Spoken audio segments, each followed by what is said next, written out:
조선 궁중비사 시조카와 간통이 며느리에게 들키자 죽이고 자살로 위장한 평산 박소사 살인사건. 정조 때 황해도 평산에서 18세 정도로 추정되는 박소사라는 젊은 여인이 살해된 사건이 발생했는데 흥음신서에 인륜을 파괴한 5번째 사건으로 기록되어 있는 사건입니다. 시어머니가 며느리를 살해한 경우로 입을 막기 위한 사건인데 사건이 벌어진 원인은 간음이고 직접적인 사망 원인은 칼에 찔린 것이었습니다. 처음에는 시어머니가 며느리를 협박하여 자살하게 만든 위핍치사율로 속대전에 의하면 장 100대의 속전을 바치면 풀려날 수 있는 사건이었습니다.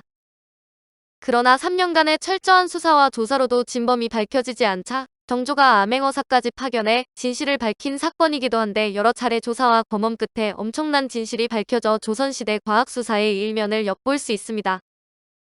정조 8년인 1784년 어느 날 평산부에 사는 박소사라는 여인이 목이 졸리고 칼에 찔려 죽었다는 신고가 들어왔는데 평산부사 정경증은 검언관들을 이끌고 현장에 출동해 사실 여부를 조사했습니다. 며느리가 죽었는데도 관아에 신고조차 하지 않은 최아지 일가는 평산부사가 나졸들을 거느리고 출동하자 발칵 뒤집혔습니다. 최아지의 시가인 조씨 일가는 최아지의 남편이 죽은 지 오래였으나 지체 높은 양반이었고 종도 여럿인 평산 일대 유력한 호족으로 크게 행세하며 살고 있었습니다. 황해도 평산은 멸악산맥 남동부에 자리 잡은 고을로 북부와 서부는 낮은 산악지대였고 중남부는 예성강과 지류인 남천강이 흐르는 평야지대로 조씨 일가는 이곳에서 집성촌을 이루면서 살고 있었습니다. 자살인가 타살인가? 박소사의 시신은 이미 매장을 끝낸 뒤라 묘지를 파내 검언을 하기가 어려웠는데 평산부사 정경증은 일단 무언록에 나오는 검법을 바탕으로 시친을 불러 자세하게 조사를 했습니다. 그러나 관아에 신고하지 않고 매장했다는 사실만 정확할 뿐 목이 졸려 살해를 당했는지 스스로 목을 맸는지 흉기에 찔려 살해당한 것인지 자살을 하기 위해 스스로 목을 찌른 것인지 정확하지 않았습니다. 진술자들이 횡설수설하는 가운데 시어머니 최아지와 죽은 박소사의 남편 조광선은 박소사가 자살한 것이라고 주장했는데 조광선은 더듬거리면서 시어머니와 며느리 사이가 나빴다고 진술했습니다. 평소 시어머니가 구박을 해서 며느리가 괴로워했다는 것으로 정경증은 이번에는 시어머니인 과부 최아지를 신문했습니다. 그대는 어찌하여 며느리를 구박했는가? 제가 언제 며느리를 구박했다고 그러십니까? 다른 사람들이 다 그렇게 진술했다. 시어머니가 며느리를 야단치는 것은 항용 있는 일입니다. 그 때문에 자살을 했는데 제가 어떻게 하겠습니까? 최아지는 눈을 동그랗게 치켜뜬 채 정경증의 말에 대꾸했고 정경증이 최아지를 자세히 살펴보니 눈에는 새끼가 흐르고 인상이 포악해 보였는데 최아지는 40세를 넘긴 중년 부인이었습니다. 정경증은 이번에는 최아지의 여종 사단에게 물었는데 사단은 15에서 16세밖에 되지 않은 소녀로 나졸들이 삼엄하게 둘러싸고 있는 가운데 신문을 하자 불안한 표정으로 어떨 줄 몰라 했습니다. 시어머니와 며느리 사이가 어떠했느냐? 마님이 돌아가시 나씨를 심하게 구박했습니다. 구박한 이유가 무엇이냐? 만약 사실대로 고하지 않으면 형장을 때릴 것이다. 정경증이 엄중하게 추궁하자 사단은 겁에 질려 최아지의 행실이 음전하지 않았다고 진술했습니다. 최아지가 교간을 했느냐? 그것까지는 모르겠사옵니다. 그렇다면 어찌 행실이 음전하지 않다는 게냐? 이차망이 와서 수작하는 것을 몇 번 본 일이 있습니다. 여종 사단의 진술에 의해 마을의 양반 이차망이 끌려와서 신문을 받았으나 이차망은 한결같이 최아지와 수작을 한 일이 없다며 억울하다고 주장했습니다. 정경증이 마을 사람 여럿을 불러 일일이 신문을 했지만 한결같이 최아지의 행실이 음전하지는 않다고 진술했으나 간음을 한 일에 대해서는 입을 다물고 진술하려고 하지 않았습니다. 마을 사람들은 최아지가 양반이기 때문에 간음한 사실이 발각되면 국법에 의해 엄중한 처벌을 받는다는 것을 알고 있어 사실대로 진술하는 것을 두려워하고 있었습니다. 그러나 최아지가 음행을 저지르고 있다는 말에는 마을 사람 대부분이 수긍했는데 다만 마을에 누구와 음행을 했는지는 잘 모른다고 진술할 뿐이었습니다. 정경증은 정확한 사인을 밝혀내기 위해 검언을 하기로 결정했는데 양반가의 부녀자를 검언하는 법은 없다고 유족들이 반대를 했으나 정경증은 검언을 강행했습니다. 검언은 매장지인 야산에 멍석을 깔아놓고 진행되었는데 무덤을 파헤쳐 관을 끌어내자 동리 사람들이 잔뜩 몰려들어 혀를 차고 유족들도 곡을 하고 울었습니다. 최아지는 양반과 며느리를 욕보이는 법이 어디 있느냐며 입에 거품을 물고 패악을 부렸는데 정경증은 관에서 박소사의 시체를 꺼내 멍석 위에 놓게 한 뒤 옷을 모두 벗기게 했습니다. 현장에는 죽은 박소사의 시어머니 최아지, 남편 조광선, 친정아버지 박장혁, 오빠 박용애, 최아지의 시조카 조광진, 여종들과 많은 동리 사람들이 병풍처럼 들러섰습니다. 검험한 끝에 후골 위쪽 두 곳에서 칼자국을 발견했는데 한 곳은 깊이가 1, 2푼 또는 3, 4푼이었고 나머지 한 곳은 푹 꺼져 있어서 깊이를 알 수 없었습니다. 직접적인 사망 원인은 식도와 기도를 관통한 칼이라는 것을 누구라도 알 수 있었는데 정경증은 검언 후 다시 시친들과 증인들을 철저하게 신문한 결과 자살 사건으로 결론을 지었습니다. 정경증은 박소사의 죽음을 자살로 단정했는데 시친들이나 증인들은 한결같이 최아지가 박소사를 구박했다고 진술했습니다. 박소사는 죽기 석 달 전에 최아지의 아들 조광선에게 시집을 왔는데 2달 동안 몸이 아파서 따로 살았으나 부부 사이에 특별히 원망하고 미워하는 일은 없었습니다. 다만 최아지의 행실이 얌전하지 않았다는 동리 사람들의 진술이 있어 정경증은 이 부분을 집중적으로 추궁했는데 여종사단의 진술에 이차망을 신문했으나 최아지와 이차망 모두 극구 부인했습니다. 시체는 반드시 복검하라. 시체가 발견되면 반드시 복검을 해야 한다는 것은 성종 때 경국 대전의 예전의 무언록에 따라 복검을 하라고 명문화하면서 법률이 되었습니다. 살인사건이 발생하면 초검관은 반드시 이웃 고을의 경관에게 복검을 의뢰하되 자신의 초검 검한 내용을 누설해서는 안 되고 경우에 따라서 관찰사가 복검을 지시하기도 했습니다. 초검과 복검의 내용이 일치하면 사건은 그것으로 종결되지만 유족이 억울하다고 재조사를 요구하면 삼검을 하게 되는데 초검과 복검의 내용이 일치하지 않을 때도 삼검을 해야 했습니다. 황해도 관찰사 홍병찬은 평산의 복검관을 파견했는데 백천군수 이서회가 홍병찬의 지시를 받고 복검을 하기 위해 관원들을 거느리고 평산으로 달려왔습니다. 이서회는 시체가 이미 부패하기 시작했기 때문에 매장한 시체를 꺼내 여러 차례 씻고 문질러 닦으면서 검험을 했는데 목을 맬 때에 반드시 남는 애큰을 찾기 위해 법물로 세세하게 검시를 했습니다. 이서회는 우선 물로 목을 축축하게 적신 다음 파에 밑동을 짓지어 살짝 데친 후 의심스러운 부위에 바르고 그 위에 초를 적신 종이를 덮고 한동안 지난 후에 종이와 파의 밑동을 벗겨내고 살폈습니다. 그러나 목을 맨 흔적은 나타나지 않지 다시 종이로 시체를 덮고 술지개미를 바른 뒤에 초주를 뿌리고 한참 후에 그것을 걷어내고 조사했으나 여전히 목을 맨 흔적은 나타나지 않았습니다. 그는 목을 맨 흔적을 찾는 것을 포기하고 칼에 찔린 상처를 살폈는데 후골 위 두 곳의 상처는 깊지 않았고 식도와 기도의 상처만이 길고 깊었습니다. 이서회는 시체를 검험한 뒤에 관련자들을 모조리 신문했는데 복검 때의 신문에서는 마을 사람들과 관련자들이 진술을 바꾸기 시작했습니다. 박소사의 친정아버지 박장혁이 사위 조광선을 협박해 최아지가 죽였다는 자술서를 받아내려고 한 사실도 드러났고 조광선이 사는 것이 죽는 것만 못하다고 했다는 진술도 나왔습니다.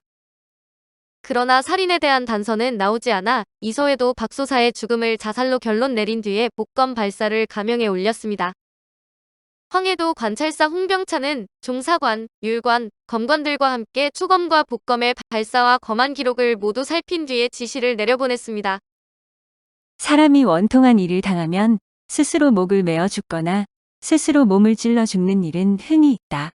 박녀의 검안 기록을 살피니 목을 메고 칼로 찌른 일이 같이 일어나서 분별하기가 매우 어려운 실정이다. 초검과 복검 검안 기록을 여러 차례 신중하게 살폈으나 의혹이 적지 않다. 4번 스스로 찌른 칼자국은 초검과 복검의 검안 결과가 같아 죽음의 원인이 자살이라는 사실에는 의혹이 없고 손을 대고 거둔 칼자국이 무언록에 스스로 목을 벤 조문과 일치하므로 살인사건이 성립될 수 없다. 하지만 비록 성품이 한쪽으로 치우쳐 있다고는 해도 박녀가 스스로 목을 메고 목을 찔러 죽은 것은 납득하기 어렵다. 이것이 수사가 미진한 점이라 다음과 같이 여응을 내린다. 1. 여종사단의 진술이나 박녀의 남편이자 최녀의 아들인 조광선이 최녀에 대해 진술을 한 공초는 신빙성이 없다. 종이 주인에 대하여 진술을 할 수 없고 자식이 부모에 대하여 진술을 할 수 없다는 것은 법조문에 명시되어 있다. 이 최녀의 시조카인 조종걸의 공초도 갈팡질팡하고 있고 최녀의 음행과 2번 불을 질렀다는 대목도 복검 때는 유언비어라고 했으니 엄중한 형장을 한 차례 가하여 신문하도록 하라. 3. 박녀에 붙인 박장혁은 딸의 죽음을 관아에 신고하지 않고 사위 조광선을 협박하여 자술서를 받아내려 했으니 엄중한 형장을 가한 뒤에 신문하라. 4. 조광선은 박녀의 남편이고 최녀의 아들인데 사는 것이 죽는 것만 못하다라고 자술서를 작성한 뒤에 증언을 했으니 진술을 받아 문서로 보고하라. 그는 진실을 알고 있으나 진술하지 않는 것이 분명하다. 5. 이차망은 상중인데도 행동이 조심스럽지 않고 최녀의 2 여종 입에서 이름이 거론됐으니 가볍게 석방할 수가 없다. 형장 30대를 치고 정상을 참작하여 석방하라. 황해도 관찰사 홍병찬이 내린 제사에도 박녀의 죽음을 자살로 단정하고 있었으나 자살의 원인이 석연치 않으므로 증인들을 재조사하라는 지시가 첨부되어 있었습니다. 박소사 살인 사건은 황해도 차원에서 마무리되는 듯했는데 복검과 제사에 의해 조사가 이루어지는 동안 1년이 후딱 지나갔습니다. 원통함을 풀어주소서. 그러나 박소사의 친정 식구들은 그녀의 돌연한 죽음을 슬퍼하면서 범인을 검거해달라고 관아에 호소했고 그 사이 황해도 관찰사가 바뀌었습니다. 박소사의 오빠 박용해가 황해도 신임 관찰사 엄사만이 부임하는 길목을 지키고 있다가 징을 쳐 억울함을 호소하면서 사건은 새로운 국면으로 접어들었습니다. 엄사만은 박용해가 정장을 올리자 초검과 복검 기록을 다시 살펴보았으나 시간만 차일피일 끌고 있을 뿐 재수사는 이루어지지 않았습니다. 이에 불만을 품은 박용해는 해가 바뀌자 한양까지 올라가서 정조가 행차하는 길목에서 징을 쳐 박소사 살인사건의 억울함을 풀어달라고 호소했습니다. 정조는 박용해가 억울하다고 호소하자 형조를 추상같이 질책하고 황해도 관찰사 엄사만에게 사건을 재조사하라는 영을 내렸습니다. 엄사만은 정조의 지시가 내려오자 대경실색하여 박소사 살인사건을 엄중하게 조사했는데 노련한 수사관들을 동원해 초검과 복검의 검안 기록을 세밀하게 검토한 뒤에 장계를 올렸습니다. 황해도 관찰사 엄사만은 박소사의 검안 기록에 목에 칼로 찔린 상처가 서너 군데나 있는 것은 무언록의 자활사 부분과 일치하지 않기 때문에 자살이 아닌 타살이라고 주장했습니다. 사람이 자살을 할 때 3번, 4번 찌르는 것은 매우 드문 경우로 현대의 과학수사에서도 칼로 찔러 자살을 한 경우 주저흔이 있느냐 없느냐로 자살 여부를 판정하는 경우가 종종 있습니다. 주저흔은 자살을 시도할 때 최후까지 망설여 생기는 상처를 말하는데 이런 까닭으로 자신의 몸을 여러 차례 칼로 찌른다는 것은 불가능하다고 무언록에도 기록되어 있습니다. 엄사만은 박소사의 죽음이 자살이 아닌 타살이라고 결론을 내리고 범인을 최하지로 못 박았으며 엄사만이 조사를 하는 과정에서 최하지가 사생활을 낳아 몰래 매장했다는 진술까지 나왔습니다. 그런데 여기서 엄사만은 최하지와 간음을 한 이차망이 종범일 가능성이 높아 엄중하게 신문할 것이라고 보고하고 있는데 이차망은 사실상 이 사건과 관계가 없는데 사당과 조광진이 진술을 할 때 끌어들인 인물이었습니다. 박소사의 죽음이 자살에서 타살로 바뀌면서 범인은 최하지가 되고 이차망은 종범으로 굳어져 갔으나 엄사만은 이차망을 종범으로 의심하고 최하지가 나왔다는 사생활을 매장한 곳을 파서 확인하지 않은 오류를 범했습니다. 박소사 살인사건이 형조를 거쳐 정조에게 보고되자 정조는 부녀자인 최하지가 단독으로 살인을 할 수 없으니 다시 조사하라고 영을 내렸습니다. 형조에서는 엄사만의 장계를 몇 번이나 검토한 끝에 최하지 혼자 살인을 한 것이 의심스러우니 이차망이 공범이라는 주장과 이차망이 자복을 하지 않으므로 공범이 아니라는 주장이 팽팽하게 맞섰습니다. 정조는 형조의 논의마저 분분하자 암행어사를 황해도에 파견하여 박소사 살인사건을 철저하게 조사하라는 영을 내렸는데 황해도 암행어사는 이곤수였습니다. 이곤수는 21세 때인 정조 6년 성균관 유생으로 별시문과의 병과로 급제, 불과 26세 때인 1787년에 황해도와 평안도의 암행어사로 나가 민정을 살피고 시정책을 건의했습니다. 정조의 영을 받은 암행어사 이곤수는 포도청에서 유능한 포교를 차출해 황해도 가명으로 달려가 조사에 착수했습니다. 그는 초검과 복검 검안 기록을 상세하게 살피고 황해도 가명에서 조사한 문서들을 일일이 검토한 뒤에 죄인들을 가명으로 압송하여 신문하기 시작했습니다. 최하지와 이차망은 이곤수가 신문을 하는데도 한사코 범행을 부인했고 최아지의 시조카인 조광진만이 최아지와 이차망을 변호하지 않고 오히려 그들이 살인범이라는 사실을 입증하려고 안달했습니다. 조광진은 최아지의 친척인데 어찌 사건을 은폐하려 하지 않고 오히려 그들의 죄를 입증하기 위해 애쓰는 것인가? 이곤수는 고개를 갸우뚱하면서 조광진을 부드러운 말로 신문했는데 최아지가 살고 있는 곳은 조씨 집성촌이라 마을 사람들은 그녀에게 불리한 증언을 하려고 하지 않았습니다. 이곤수는 조광진의 진술이 조금씩 엇갈리는 것을 눈치챘는데 조광진이 최아지와 이차망을 범인으로 몰고 가는 것이 더욱 의심스러웠습니다. 이곤수는 다른 증인들을 신문하면서 조광진의 당일 행적을 캐물었고 다시 그와 같은 사실을 조광진에게 확인하는 방법을 취했습니다. 조광진은 대질신문까지 하자 말문이 막히는지 사건 당일의 행적을 제대로 진술하지 못하고 우물쭈물했고 이곤수가 곤장을 때리면서 신문하자 불과 곤장 7대를 맞고 모든 사실을 자백했습니다. 서인이 죽을 죄를 지었습니다. 서인은 숙모와 교간하고 있었는데 숙모댁 며느리 박소사가 이를 알게 되었습니다. 숙모는 서인과 정을 통하여 아이를 낳은 뒤에 사람들 몰래 산에 묻었습니다.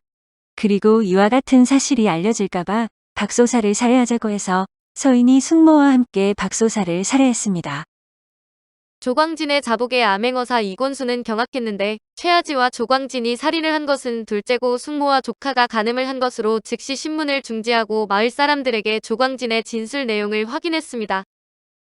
마을 사람들은 처음에는 입을 다물고 있다. 이곤수가 엄중하게 추궁하자 다투어 최아지와 조광진이 교간한 사실을 진술했고 이곤수는 다시 조광진을 신문했습니다. 최아지와 간음한 연월, 박소사를 죽일 때의 상황을 세세하게 질문하여 기록했으나 조광진이 자백을 했는데도 불구하고 최아지는 끝내 범행을 부인했습니다. 조광진과 최아지는 근친상간을 했는데 최아지는 자백을 하지 않았으나 조광진의 자백이 이를 뒷받침했고 둘은 간음을 하여 아기를 낳아 야산에 묻기까지 한 것입니다.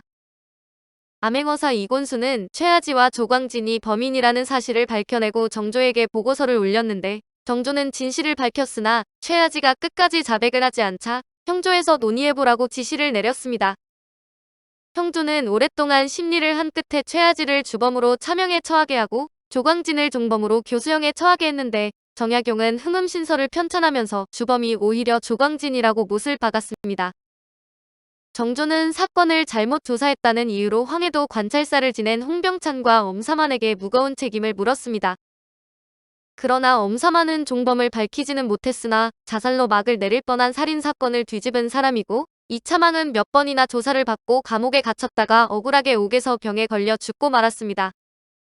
조광진은 사건을 은폐하기 위해 이차망을 끌어들이는 교활한 음모로 수사를 방해했으나 알리바이를 입증하지 못해 실패했고 거짓 진술을 했다. 그 점을 이상하게 여긴 이곤수에 의해 꼬리가 잡히고 만 것입니다. 오늘 조선궁중비사는 시조카와 간통이 며느리에게 들키자 죽이고 자살로 위장한 평산 박소사 살인 사건이었습니다.